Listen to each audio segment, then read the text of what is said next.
Yo, what's up guys? Easy Company here. Just gonna be going over my Scourge League review and the upcoming Siege of the Atlas. As you can see here, I have my goals for 3.17. Currently I'm just testing out a bunch of random builds on Standard, finishing up stuff on Scourge League. I'm gonna plan to go Arc Totems first, and then I'm gonna fund some currency and make a Spark Scion self-cast with the buff to Spark. So overall, Scourge was pretty fun up until the events in December. I would give it like an 8 out of 10 if they would fix the scourging of items and have better outcomes. It mostly just seemed like the whole league I was just putting in 5 links hoping to get them 6 linked for divines.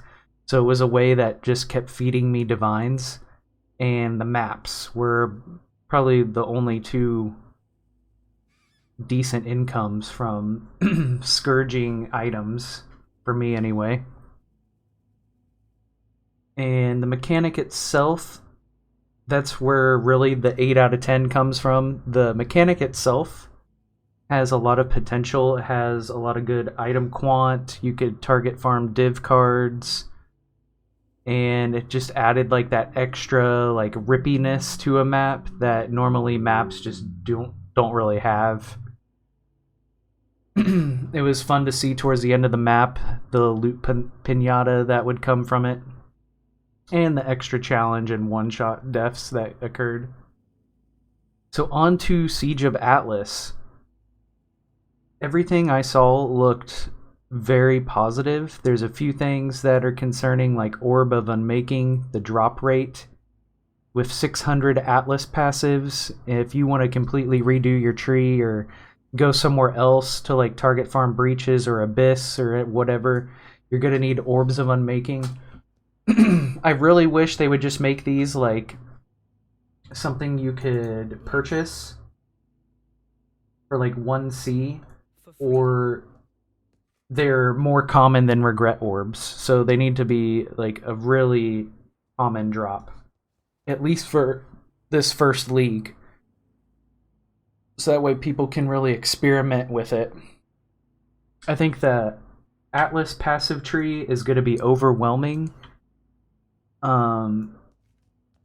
But I think overall, once you get it set, it's going to be very rewarding. So it's going to apply to every map. There are no longer regions dividing the Atlas. So that's a positive thing. You're going to put in a map and get every single Atlas passive that you've allocated. The bow casting and like the bows and the self-cast upgrades seem pretty positive. I still don't think they're going to be that viable, because self-cast and stuff, you're going to have to stand still, and you know how that goes in PoE. You're going to get clapped unless you have really good defenses. But I'm still excited to play the new Maven. Like the 2 new bosses that we're going to be going in and out of is also overwhelming. But maybe finding that balance of running like, okay, 10 of these and then 10 of those and then 10 of those.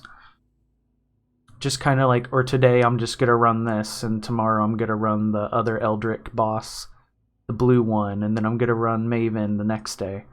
Just trying to find a balance between those. Zaina is gone. Peace out. And Kurak is coming in. With Kurak coming, I mean, Kurak, this guy over here, he's not bad. It's gonna be like new scouting reports and everything. Those seem really strong. It's just gonna getting used to Kurak as being like the go-to guy, no longer a Zaina thing. Not a big deal. Overall, I'm excited to play it, and I mean the Awakened Sextant change, that's big. Now when you use sextants, it applies to the whole atlas. The new currency orbs, the new influence implicids, those all look strong. So it looks like we're getting a lot of power creep this league and not a lot of power on the monsters. Monsters aren't really getting buffed. It seems like we're getting buffed a shit ton. So, like I said, easy out.